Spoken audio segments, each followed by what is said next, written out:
Hello and welcome to TVP World. Here we are in Poznan at the Impact Summit. I'm Diana Skaya, and my guest here today is Mark Leonard, the co-founder and director of the European Council on Foreign Relations. Mark, so glad to have you here with us on TVP World. Delighted to be here with you. All right, Mark, so the three T's. I mean, we're specifically talking about now. Let's begin with President Trump meeting Xi Jinping in China. Here we have the three T's: Tehran, Taiwan, trade. Are those the key takeaways from Trump's visit, or what do you want to say about that? And from a European perspective specifically, what's going to change after this summit?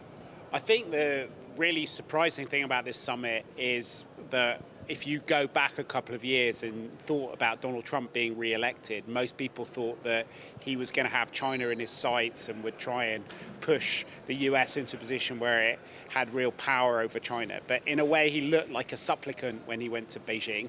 He was on the wrong side of the relationship as a result of his tariffs having backfired on him. And Xi Jinping came to the meetings with a lot more self-confidence and was basically projecting power. And on Taiwan, he was calling America's bluff and asking them to withdraw support from Taiwan. On trade, he won the latest skirmish that they had.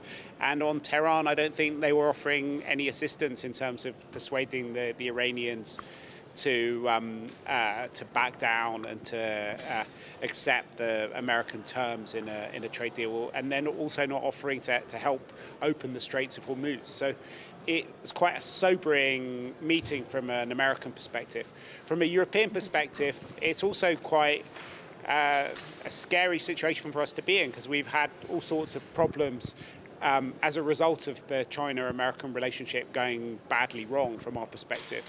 And Europeans are now facing a wall of Chinese excess industrial capacity because America introduced tariffs which kept these products out of the American market, and they're coming our way. And lots of European companies are now facing the prospect of wipeout because they're being undercut by all of these products from China. So I think, we need to wake up and we need to show both a lot more mettle with the Americans over tariffs. We were wrong to cave in the way that we did.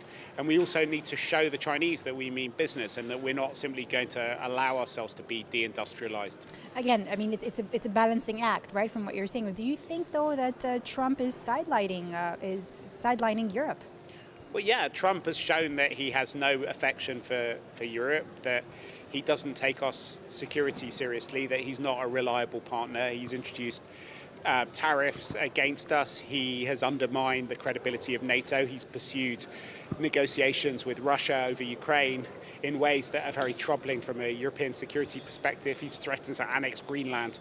So I think Canada. And Canada. So I think, we need to wake up to that and start as quickly as possible to put ourselves in a position where we can stand on our own 2 feet. And do you think that Europe can stand on its own 2 feet? When it has to, it has done.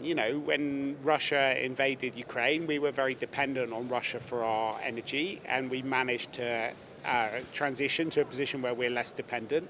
Ukraine is still a sovereign nation. It's still fighting with a lot of support from Europeans. When America withdrew most of the support that it was giving to Ukraine, we stepped up and we've helped Ukraine continue. I don't think we can defend ourselves without America in the way that we can with America. But if you look at the scale of threats that we face, particularly from Russia, it would be very, very weird if we have an economy 10 times the size of the Russian economy, if we wouldn't be able to get ourselves in a position where we can defend ourselves.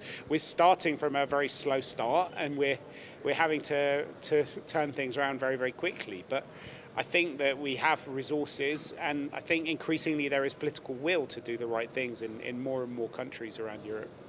Let me ask you this. Do you think that better U.S. China relations could actually weaken the China-Russia partnership?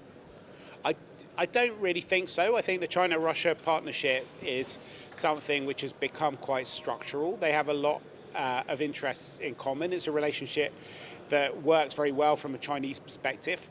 Russia, it's more kind of awkward. But certainly in America anyway, if you talk to people around President Trump, their hopes of making the U.S. Russia relationship stronger, they're hoping that they think the best way of breaking the Russia-China axis is by warming relations between Moscow and Washington. And they're more optimistic about that than having a close relationship between Beijing and Washington, because ultimately Beijing and Washington are strategic rivals in the 21st century, whereas Russia is a declining power, and most Americans don't see Russia as a security threat to them. Let me ask you this. Across Europe, we're seeing political pressure, right? Whether it be the AfD in Germany, the Reform in the United Kingdom, anti-establishment parties growing, right? Also, of course, Orban's departure, right? Is most likely, do tell me if you agree, is going to change, of course, the future of Hungary, hopefully. Let me ask you this. Do you think with everything that's been going on and all these changes, the structural changes, is the EU going to function, differently now? Is something going to break European politics? What's happening on this front? I think domestic politics is very, very fragile everywhere. People are under a lot of stress. The world around us, the order which we relied so much on for the last 8 decades is broken now and is kind of dead. So we're trying to work out how to survive in a world without order. And domestic politics is unstable as a result of that. I do think in the short term, Orban's defeat in Hungary opens up the prospect for Europeans to make decisions which have been very difficult in the past.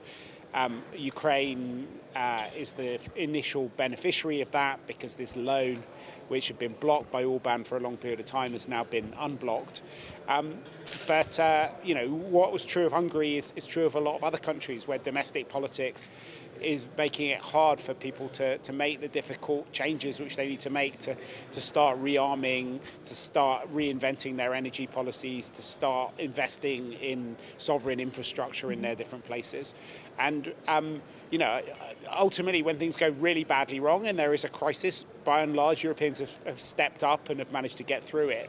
And that, I think, that's so the way. You're saying there's hope, right? I think the hope comes from the fact that we're going for a period of one crisis bleeding into the next, and that means that there is always Ukraine, necessity Iran, forcing people to do the right thing, and that's what I think where European politics gets its energy from at the moment. European politics aside, I'm just going to take you back a little bit for a comparison to the meeting between Trump and Xi Jinping. Now, a word that kept coming up in their discussions, at least what we know until now, until this time right now, is the word conflict. Now, Mark, in your book, The Age of Unpeace, you argue that conflict is now constant, even without formal war. Let's fast forward maybe a decade from now. Right? Let's look ahead for a moment. Do you think finally that Europe is becoming stronger in this world or more vulnerable? Well, I think what we need to do is to work out how to become stronger on our own 2 feet. Whereas, for all of my lifetime, we've thought about our security in the context of a transatlantic alliance and a transatlantic relationship, and we haven't built sovereign capacity, and that is the big change which needs to take place. But it's definitely true, if you look at the world now, you're seeing everything being weaponized, whether it's, the Straits of Hormuz being closed down, which creates an energy crisis and a crisis of food security and fertilizers, whether it's China using its rare earths as a choke point and trying to block people off, whether it's the US introducing tariffs. I think that what you're seeing as a result of all these things is that Europeans need to put themselves in a position where they have enough flexibility built into their supply chains, and enough control over their infrastructure so that they can't be knocked off course by all of these different attempts to strangle the global economy. And that is something which is a new reality. And rather than hoping that we can preserve the old order, or that things could go back to a kind of new normal and we'll get a new order, what we need to do is to work out how to have some agency in a world without order. Finally, I want to ask you my last question, Mark. What's next for Mark Leonard? When can we expect another book? Well, I just published one about a week ago. It's called Surviving Chaos, Geopolitics When the Rules Fail. And it's really very much about trying to describe what's happening at the moment and to tell people that rather than hoping that things will go back to normal, we need to expect a period of chaotic disruption and to work out how we can stand on our own 2 feet in that. And it's an optimistic book, which is born of a realistic assessment. So you are optimistic that things will go back to normal? No, I don't think things will go back to normal, but I think there's things that we can do to live in a world which doesn't go back to normal. And that's what we need to focus on, is having agency rather than hoping for order. Absolutely. Thank you so much, Mark Leonard, the co-founder of the European Council on Foreign Relations, for being our guest here on TVP World. Thank you so much.